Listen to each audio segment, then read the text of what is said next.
마지막으로 강연을 해주실 분은 김보나 사회복지사입니다. 그녀가 지역의 아동센터에서 일하며 배운 것이 있다고 합니다. 13년 동안 근무해온 그녀가 배운 3가지가 무엇일지 궁금해지는데요. 김보나 사회복지사의 이야기를 지금 바로 들어보겠습니다. 안녕하세요. 저는 지역아동센터 경상남도 지원단에서 활동하고 있는 김보나라고 합니다. 올해로 14년 차 사회복지사인데요. 처음 2년은 집에서 탈출할 수밖에 없는 가출 청소년들과 함께 했었었고요. 그 다음 4년은 다양한 가족들을 만나면서 가족문화 사업과 사례관리를 하는 건강가정지원센터에서 가족지원팀으로 일했습니다. 그 다음 7년을 경남 창원에 있는 사파동이라는 곳에서 19명의 아이들을 품고 이 아이들을 중심으로 관계를 열고 맺고 깨어가는 일들을 하는 지역아동센터의 선생님으로 있었습니다. 지금 현재는 지역아동센터들의 힘듦들을 듣고 그들과 함께 공부하는 것들을 돕는 역할들을 하는 지원단에서 활동하고 있습니다. 오늘은 특별히 지난 7년 동안 지역아동센터에서 아이들을 만나면서 제가 배우고 깨달았던 3가지를 이야기를 사례를 통해서 드리려고 합니다. 먼저 첫 번째 배움입니다. 첫 번째 배움은 당사자가 당사자로 느끼게끔 하자였습니다. 당사자는 그 어떤 일을 관계하는 사람이라는 뜻이지요. 센터에 겨울 점퍼를 지원하는 사업의 안내문을 보았습니다. 점퍼 신청서를 적다 보니 아이의 사이즈도 잘 모르겠고 아이가 좋아하는 색깔도 오락가락했습니다. 그래서 저희는 이 일과 관계되어 있는 어머님께 직접 여쭙기로 했습니다. 어머님, 이러저러한 사업이 떴는데 이 사업을 한번 신청해 보시겠습니까? 사실 떨어질 수도 있습니다.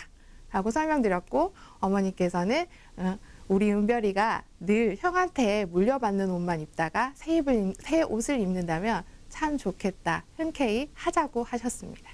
그래서 저희는 이 아이가 점퍼를 잘 받을 수 있도록 지원사업 신청서를 작성하기 시작했습니다. 신청서를 다 적고 나면 어머님과도 상의하기로 그렇게 시작했습니다.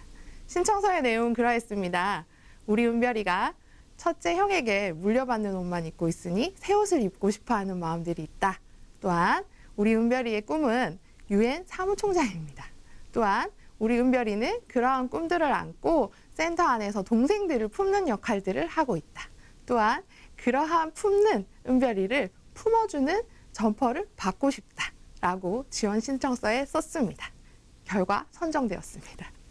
센터에 도착한 겨울 점퍼를 어떻게 전달할까 고민하다가 센터 신청하시는 것들에 대한 결정을 하신 분도 당사자이신 어머니시고 신청서를 보시고 그대로 제출하자고 결제해 주신 분도 어머님이셨습니다. 그래서 이 겨울 점퍼는 센터가 주는 것이 아니라 어머님께서 직접 은별이에게 주는 선물이라는 생각이 들었습니다. 은별이가 없는 센터에 어머님께서 오셔서 선물을 직접 가져가시게끔 도와드렸고요. 그날 오후 은별이는 새 점퍼를 입고 센터에 나타났습니다. 많은 말 하지 않았습니다. 은별이 보고 오, 새 점퍼라고 이야기했을 때 은별이의 표정에서 은별이의 기분이 어떤지 충분히 느낄 수 있었습니다. 당사자가 당사자로 느끼게끔 그렇게 묻고 의논하고 신청한 사업이었습니다. 한 번은 센터에서 소풍이 있었습니다. 가을 소풍을 맞이해서 가족들과 함께 소풍을 가야 하는데 예산도 제한적이고 준비하는 인력도 2명밖에 없어서 사실 음식을 어떻게 준비할지가 너무나 고민이 되었습니다. 이 역시 우리 손으로는 해결할 수 없다는 것들을 고민을 하고 당사자 되시는 어머님들께 여쭈었습니다. 어머님께서 세상에 우리가 하는 이 가족 소풍을 선생님들만 도울 필요가 있나요? 우리가 직접 준비하고 돕겠습니다. 우리의 일인걸요 해주셨습니다. 그래서 가족 소풍은요. 저희가 고민하고 애쓰고 또 준비했던 것들보다 훨씬 더 풍성한 점심 밑반찬들이 들어가 있는 그래서 어머님들의 솜씨들을 각각 맛볼 수 있는 뷔페식 가을 소풍 점심이 되기도 하였습니다. 이런 경험들을 보면서 당사자가 당사자로 느끼게끔 더 돕고 더 그 자리를 마련하고 주선하는 일들이 얼마나 중요한지 깨달을 수 있었습니다. 두 번째 배움은요. 더 예의를 갖추어서 하고 더 존중하고 더 절차를 갖추어서 준비하자였습니다. 첫 번째 사례는 센터에서의 대의원 선거입니다. 지역아동센터에서 19명의 아이들이 참여하고 있는데요. 이 아이들을 대신하고 또 이 아이들을 대표하는 아이들을 뽑는 것들이 필요해 보였습니다. 대의원 선거요. 다 같이 앉아서 손 들고 누가 하고 싶은지 뽑으면 그만일 일들을 예의를 갖추고 절차를 갖추어서 진행해 보기로 했습니다.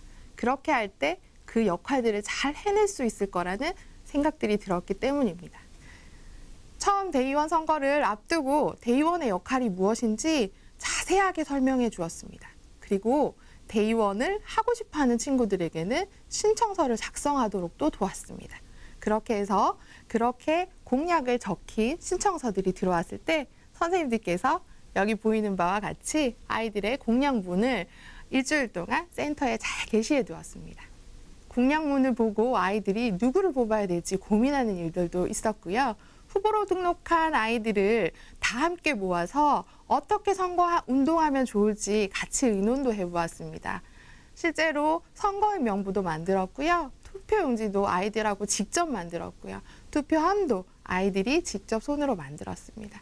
그렇게 선거 과정 중에 아이들이 함께 참여하고 그 과정과 절차를 어른이 하듯이 예의를 갖추어 가정을 갖추어 진행하였을 때 아이들이 대의원 역할에 대해서 더욱 기대하며 나아갔고요.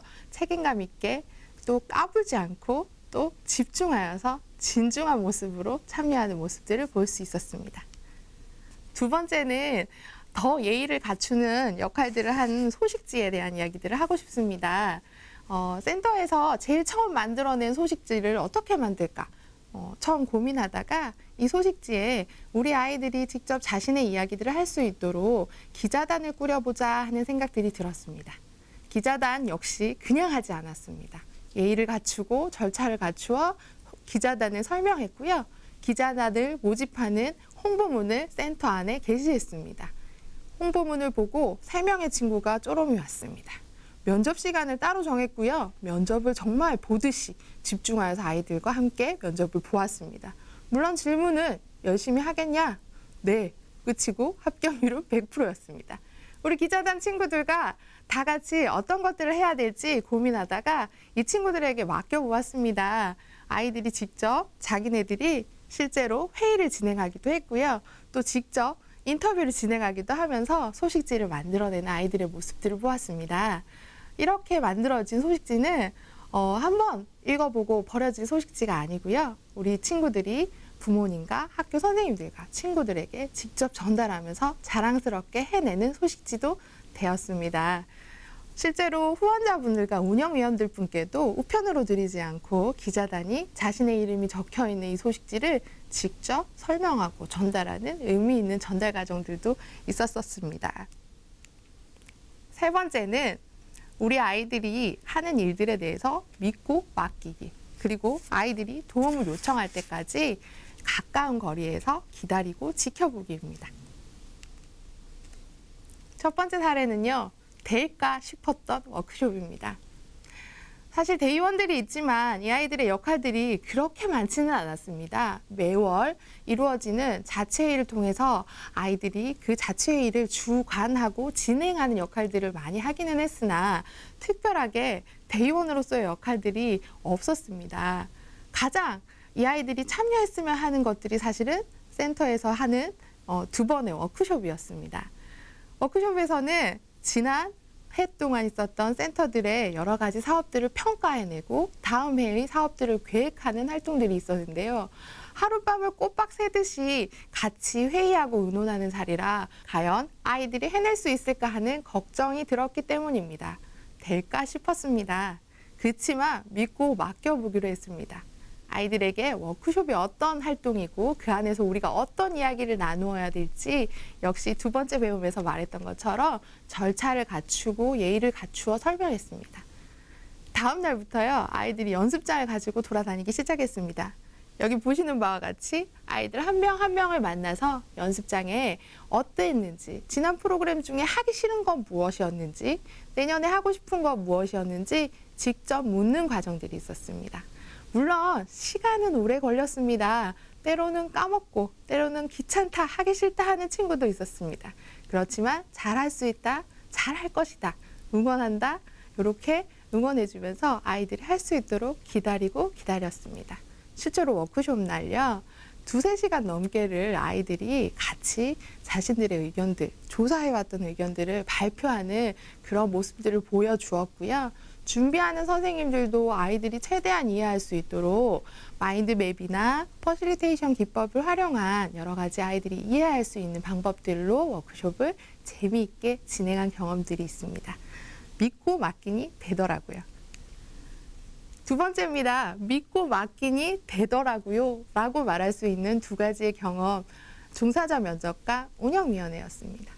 실제로 선생님을 뽑는 종사자 채용에서 아이들이 대의원으로서 역할들을 할 수 있을까 했습니다. 그리고 원래 해왔던 방식대로 제안하고 설명했습니다. 대의원이 잠깐 고민하더니 하겠다 했습니다.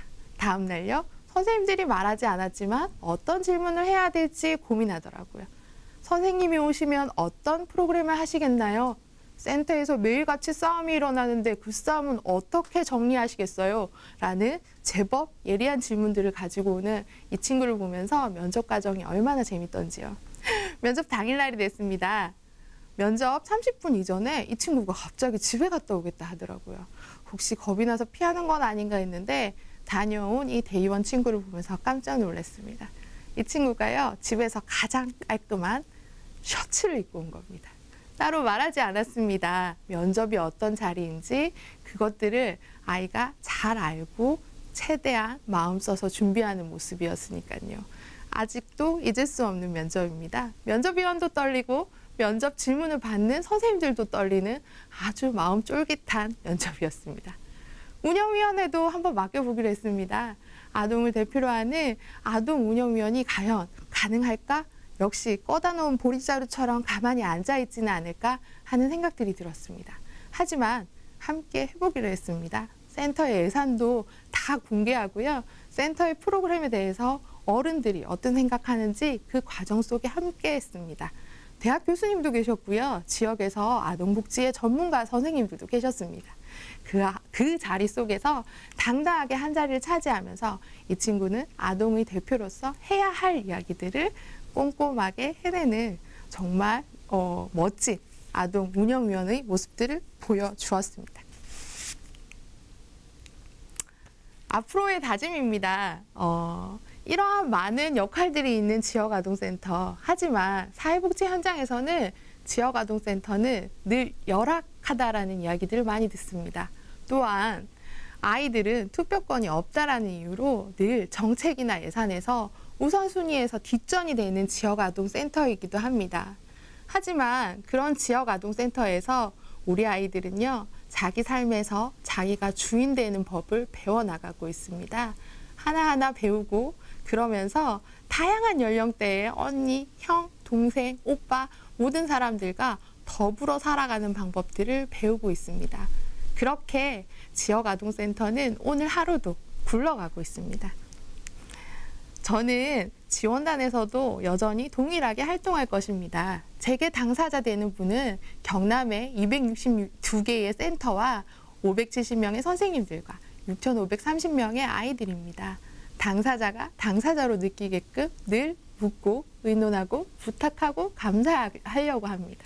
앞으로도 우리 지역아동센터 현장에 많은 관심 가져주시고요. 지금도 오늘 하루도 이 시간에도 치열하게 아이들과 각 마을에서 활동하고 계신 선생님들을 응원합니다. 화이팅!